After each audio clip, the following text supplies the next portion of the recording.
Warning, this video contains my opinions. If you don't like my opinion because it doesn't match up with your own, then deal with it and sod off.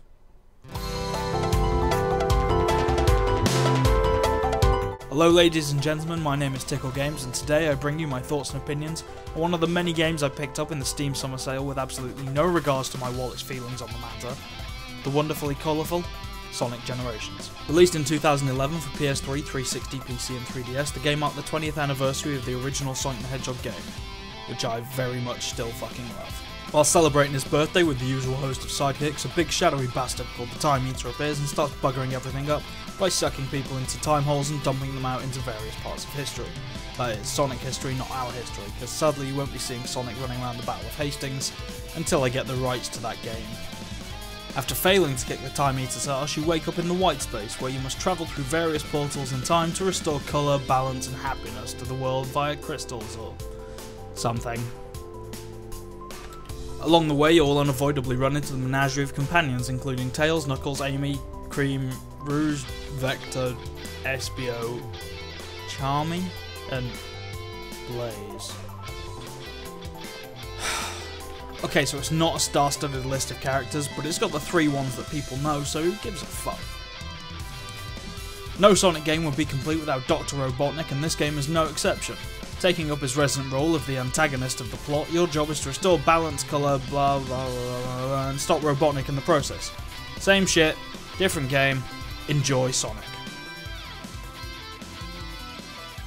Having been a fan of Sonic since my very first Mega Drive, I always try to keep an eye on the new iterations just in case they strike gold and give us another masterpiece instead of some stupid werehog thing.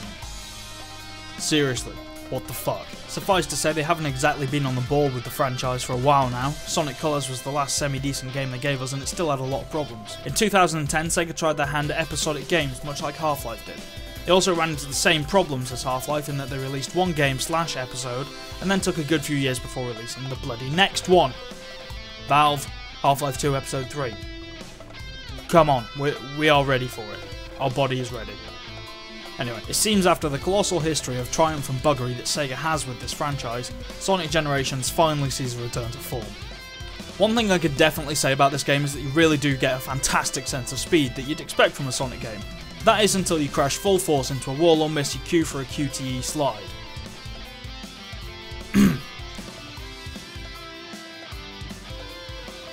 Yeah. I do feel that the sense of speed is only really apparent when you're playing as modern Sonic. For me, it's mainly when you end up boosting forwards and having roughly fuck all of a second to decide what is going to hit you first. Every stage is accompanied by amazing music courtesy of a team of Sega's finest composers, most of whom worked on previous Sonic titles. The music mainly consists of updated versions of the relevant theme for each stage, so you end up with an updated version of the music for Green Hill Zone, blah blah blah blah blah blah blah, and as I said before, it's all fucking brilliant.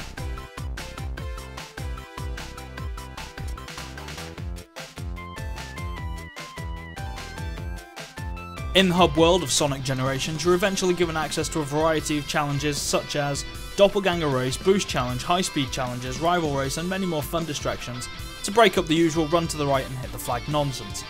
This also helps to lengthen the time between zones and boss battles. And that, ladies and gentlemen, is the perfect segue into my next point, boss battles.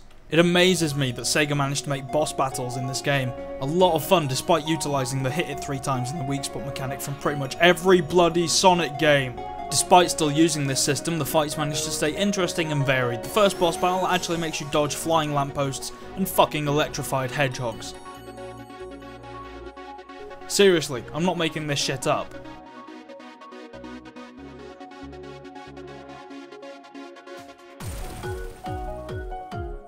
And then there's this guy.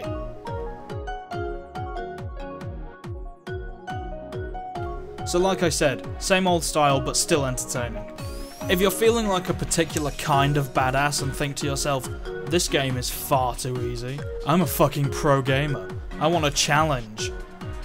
Quote from XX Pro Sniper 420 Thug for Life XX. Then, oh boy, do I have a fun little surprise for you, ladies and gentlemen, and moaning gits, I give you Hard Mode. A fantastic opportunity to have your ass kicked by all other bosses repeatedly. I have to say the selection of levels in this game is quite well rounded, and while I was not completely familiar with all of them, I enjoyed the design and the differences, and it was nice to see new takes on classic levels. In particular, it was nice to see my old nemesis and nightmare inducer, Chemical Zone, reimagined and just as horrifying because drowning in games is fucking horrible. The best thing about this game though is the ability to switch between old and new Sonic. Not only does it give you access to more witty one-liners, which we all love, but it also completely changes the way levels are played. Older fans of the series will still feel drawn to the old side-scrolling Sonic, and this fascination with running to the right and touching that flag. New Sonic offers players the chance to run full force in just about every fucking direction, and I'm fairly certain that the aim of this mode is to make you bugger up your run and force you to rage quit several thousand times. As much as I can praise the level selection and design of this game, I still consider it unacceptable that they left out Casino Night Zone in the PC and console version, and then decided to include it in the bloody DS version. The fuck? My other main ball ache with this game is the voice acting. Do yourself a favour and just change it to Japanese right away. At least it will make it more tolerable than this. Thanks, Sonic. You did a good job back there. Hey, did you gain weight? No. Fuck you, you spiky git. And of course the biggest issue with every Sonic game ever created in existence, excluding the awful ones, is all the rage quitting you'll have to do. I restarted levels within the first 20 seconds because I took the wrong path, or I hit a wall, or I lost my speed, so be prepared to deal with that shit. A lot.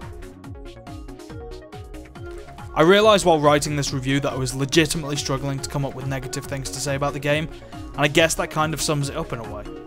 It's a really fun game and definitely a step back in the right direction for this franchise, and having been a long-time fan, it's definitely been worth the money and time invested. Thanks for watching, guys. If you have any thoughts about the game or this video in general, then feel free to leave a comment below. You can also find me on Twitter @TickleGames, so yeah, see you next time.